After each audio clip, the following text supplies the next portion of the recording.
Бәріне сәлем оқушылар, сіздермен English Fun және де English Plus-ның 5-ші сыныбының 59-ші бетіндегі Be Going to тақырыбын талқылайтын боламыз.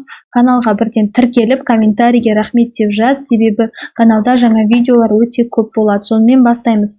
Бірінші тапсырмада сендерге айтады, choose the correct forms of the verbs to be дейді, яғни to be етістігін дұрыс форматын таңда дейді.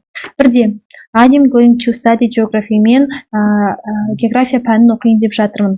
You are going to play tennis. Сен теннис ойнайын деп жатырсың. Rosa is going to watch a film. Роза фильм көрейін деп жатыр. We are going to visit England. Біз Англияға барайын деп жатырмыз.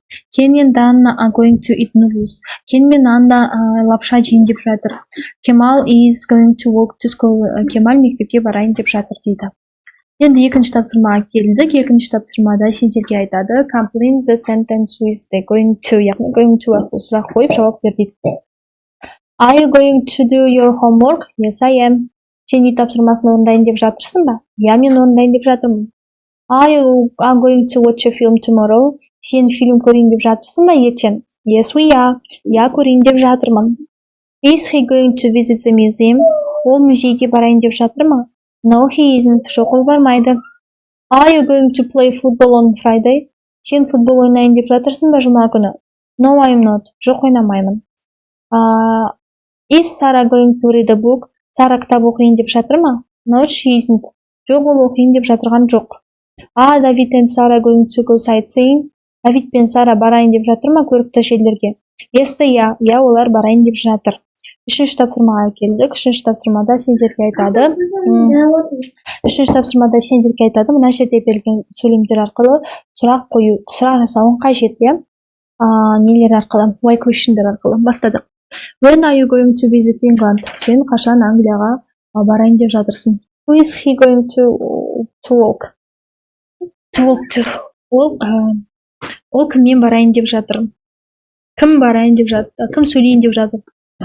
What is he doing? Ол не сатып алайын деп жатыр? Where are they going to go? Сен олар қайда барайын деп жатыр? What time are you going to leave? Қай уақытта сендер шығайын деп жатсыңдар? How is she going to go to school? Қалай олар мектепке барайын деп жатыр? Қалай ол мектепке барайын деп жатыр дейді. Төртінші тапсырмаға келдік. Төртінші тапсырма өте оңай. Мына текстті оқып, аударып, және де мына сұрақтарға жауап беруіміз қажет дейді. Бірінші оқып аударып көрейік. My name is David and this is my sister Sarah.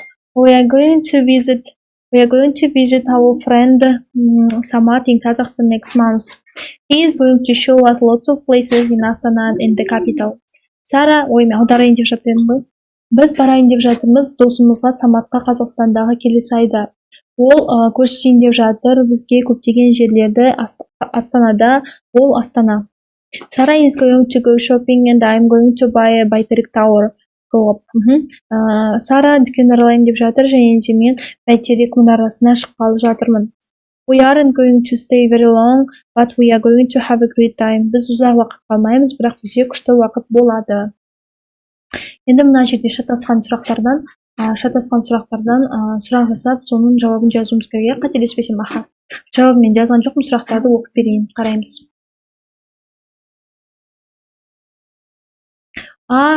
David and Sarah going to visit Samat? Yes, they are болады, олар барайын деп жатыр. When are they going to go up? Олар қашан барайын деп жатыр? Next month, жауап next month тұр. Is Samat going to show them places in Алматы? Олар көрсетейін деп жатыр ма Алматыдағы жерлерді? No, ол көрсетейін. He is going to show us the places in Astana, the capital.